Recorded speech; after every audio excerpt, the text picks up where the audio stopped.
क्या ये लड़का मास्टर से ऐसे बात कर रहा है? इसकी इतनी हिम्मत! एक तो मास्टर ने उसकी मदद की और ये उन्हें ठग कह रहा है। कितना घमंडी है। विपिन की बात सुनकर भीड़ भौचक्की रह गई और फिर सभी एक साथ चिल्लाने लगे। इस लड़के का दिमाग खराब तो नहीं था? मास्टर ने एनर्जी और ताकत लगाकर इतना बड़ा खजाना चुनकर दिया और ये उन्हें धोखेबाज और ढोंगी कह रहा था। क्या कहा तुमने? मास्टर को लगा नहीं था कि विपिन उनसे इस लहजे में बात करेगा। दोस्त, क्या तुम्हें मुझसे कोई दिक्कत है? कहीं कोई गलतफहमी तो नहीं होगी?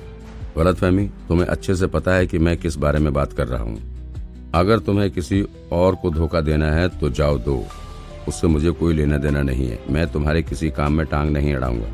मैं इधर अपनी चीजें खुद चुन लूंगा और तुम उधर जाकर लोगों को बेवकूफ बनाओ। हम एक दूसरे के रास्ते से दूर रहेंगे, इसलिए अब तुम अपने चेहरे से ये एक्सपर्ट का नकाब उतार दो और चुपचाप यहाँ से चले जाओ। विपिन ने हाथ हिलाते हुए कहा और चिढ़कर उसे जाने के लिए कहा। उसे वैसे भी ठगने वालों लोगों से ज्यादा हमदर्दी नहीं थी, फिर भी जब तक वे उसे परेशान नहीं करते थे तब तक वो भी उन्हें कुछ नुकसान नहीं पहुंचाना चाहता था। लेकिन ये इंसान अगर उसके पीछे पड़ गया तो आज इसकी इज्जत मिट्टी में मिलनी निश्चित ही थी। क्या घमंड है! मास्टर के चेहरे पर गुस्सा उभर आया और उन्होंने अपनी बाजू से कपड़े पीछे करते हुए कहा, मैं 30 साल से कैलकुलेशन फील्ड कर रहा हूँ। मैंने अनगिनत लोगों की मदद की है। मैंने कोई गलत काम नहीं किया। आज तक एक भी इंसान ने मुझ पर धोखे का आरोप नहीं लगाया है। यहाँ खड़े सभी लोग गवाह हैं। क्या मैंने आप में से किसी को भी ठगा है? मास्टर, आप तो दयालु हैं और आप लोगों को मुफ्त में मदद करते हैं। आप ठग कैसे हो सकते हैं? लगता है तुम और जीना नहीं चाहते लड़के जो ऐसी बात कर रहे हो। मास्टर, गुस्सा मत होइए। आपकी जगह मैं इस लड़के को सबक सिखाता हूँ ताकि फिर कभी ये इस तरह झूठ ना बोले। सिर्फ कुछ शब्द बोलकर ही मास्टर ने सभी लोगों को विपिन के खिलाफ खड़ा कर दिया। तभी उसे नफरत भरी नजरों से देखने लगे, जैसे विपिन ने उनके खानदान का मर्डर कर दिया।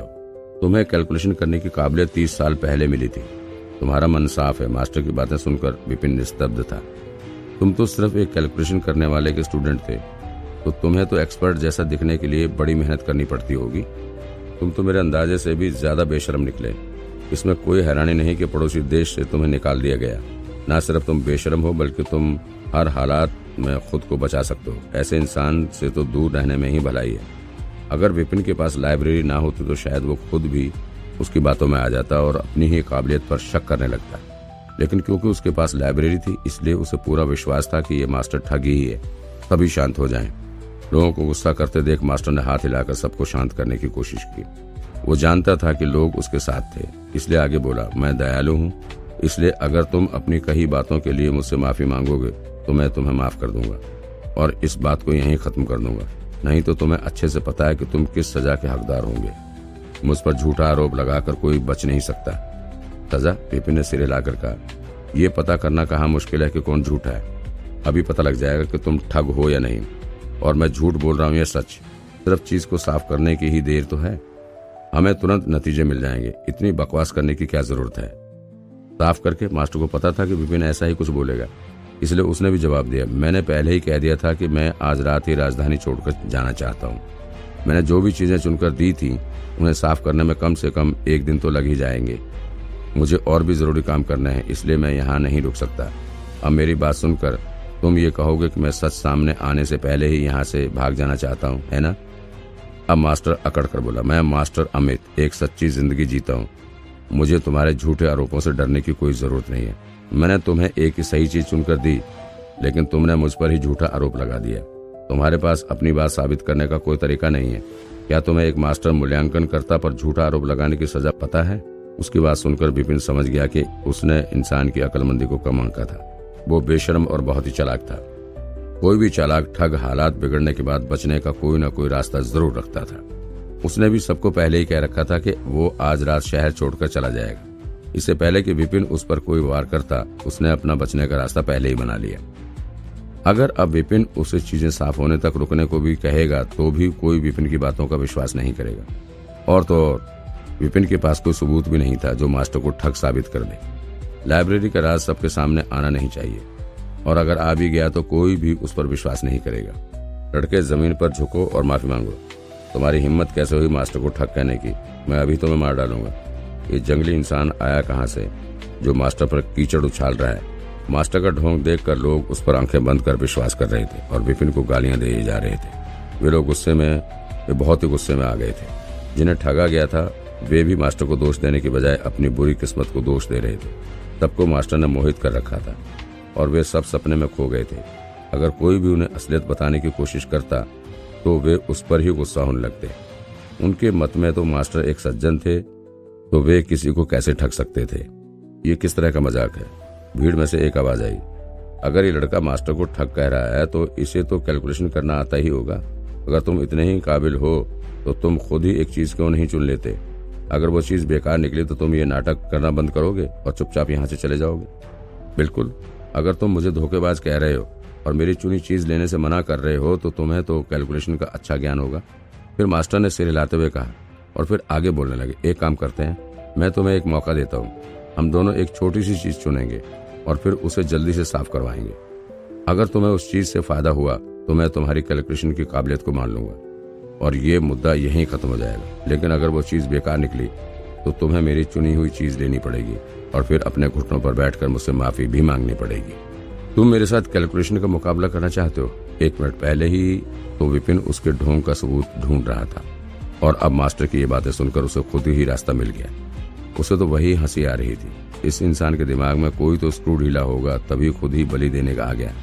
विपिन के खुद के पास स्वर्ग की लाइब्रेरी थी। अगर वो खुद को दुनिया का दूसरा सबसे बेहतरीन कैलकुलेशन करने वालों में भी कहेगा तो कोई गलत नहीं होगा और ये ढोंगी उससे मुकाबला करेगा।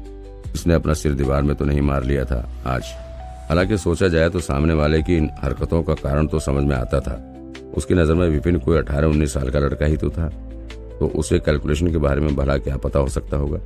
और क्योंकि उसने कुछ दिन पहले ही कुछ लोगों का फायदा कराया था, इसलिए उसने खुद के लिए कोई ना कोई इंतजाम तो कर ही रखा होगा। अगर वो दोनों एक ही टाइम अलग अलग चीजों का कैलकुलेट करेंगे और विपिन गलत साबित हो जाएगा तो उल्टा मास्टर तो और मशहूर हो जाएगा ना। वो कई और लोगों को बड़ी बड़ी चीजों से लूट सकेगा। विपिन को शांत देखकर मास्टर ने नाक से कोड़कर कहा, क्यों हिम्मत नहीं हो रही? मास्टर को उकसाता देख विपिन भी कैसे पीछे हट सकता था। ठीक है तो पहले मैं चुनता हूँ। मास्टर ने अपने कपड़े झाड़े और एक ऊंचे से प्लेटफॉर्म के पास चला गया। उसने एक हाथ के साइज की चीज उठाई। उस पर मिट्टी की एक परत चढ़ी हुई थी। उसका आकार भी सही से पता नहीं लग पा रहा था। कीमत पता करना तो नामुमकिन था। उस चीज को डीलर को देते हुए मास्टर बोले, डीलर इसकी कितनी कीमत है? डीलर ने चीज को देखा और फिर जवाब दिया, इसका साइज छोटा है और इसके अंदर से ज्यादा ऊर्जा भी महसूस नहीं हो रही है। 200 सोने के सिक्के।